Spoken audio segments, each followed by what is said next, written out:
வணக்கம். திராவிட முன்னேற்றக் கழகம் நடத்தும் முப்பெரும் விழா நடத்துவதற்கு தடையா?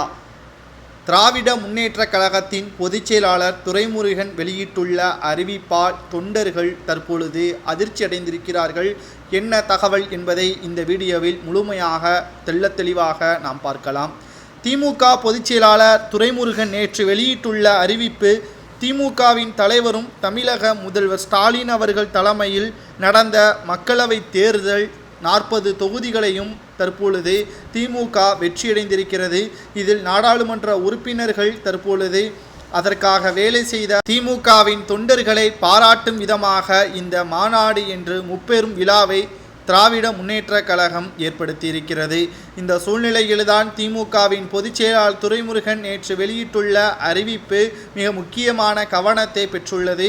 திமுக தலைவர் மு.க.ஸ்டாலின் தலைமையில் கடந்த 8ஆம் தேதி சென்னை அண்ணா அறிவாலயத்தில் திமுக நாடாளுமன்ற உறுப்பினர்கள் கூட்டத்தில் நிறைவேற்றப்பட்ட தீர்மானத்தின்படி கலைஞரின் நூற்றாண்டு நிறைவு விழா 40 நாடாளுமன்ற தொகுதிகளிலும் வெற்றியளித்த தமிழ்நாட்டு மக்களுக்கு நன்றி தெரிவிக்கும் விழா, சீர்மிகு வெற்றிக்கு கழகத்தை வழிநடத்தி சென்ற முதல்வர் திமுக தலைவர் ஸ்டாலினுக்கு பாராட்டு விழா என முப்பெரும் விழா அறிவிக்கப்பட்ட ஜூன் 14ஆம் தேதிக்கு பதிலாக ஜூன் 15ஆம் தேதி மாலை 4 மணியளவில் கோயம்புத்தூர் கொடிசியா மைதானத்தில் நடைபெறுகிறது.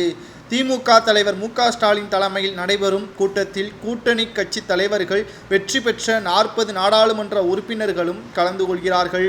மாவட்ட நிர்வாகிகள், ஒன்றிய நகர பகுதி பேரூர் கிளை நிர்வாகிகள், சார்பு அணிகள் நிர்வாகிகள், வாக்குச்சாவடி முகவர்கள், உடன்பிறப்புகள் அனைவரும் கலந்து கொள்வதற்கான ஏற்பாடுகளையும் அந்தந்த மாவட்ட செயலாளர்கள் மேற்கொள்ள வேண்டும் என்றும் திராவிட முன்னேற்றக் கழகத்தின் பொதுச் செயலாளர் துரைமுருகன் அவர்கள் கூறியுள்ளார்.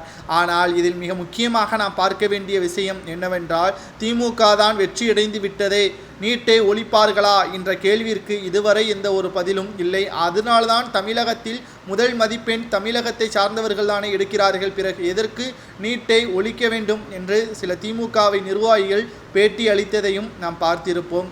40 தொகுதிகளை வெற்றியடைந்தும் ஜீரோவாகத்தான் மத்தியில் திமுக இருக்கிறது. தேசிய அளவில் திமுகவின் செல்வாக்கு இல்லை என்பதையும் நம்மால் புரிந்து கொள்ள முடிகிறது. கடந்த 2019ஆம் ஆண்டு தேர்தலை விட இந்த 2024 மக்களவைத் தேர்தலில் வாக்கு சதவீதம் திமுகவிற்கு குறைந்த அளவில்தான் விழுந்துள்ளது என்பதும் குறிப்பிடத்தக்கது.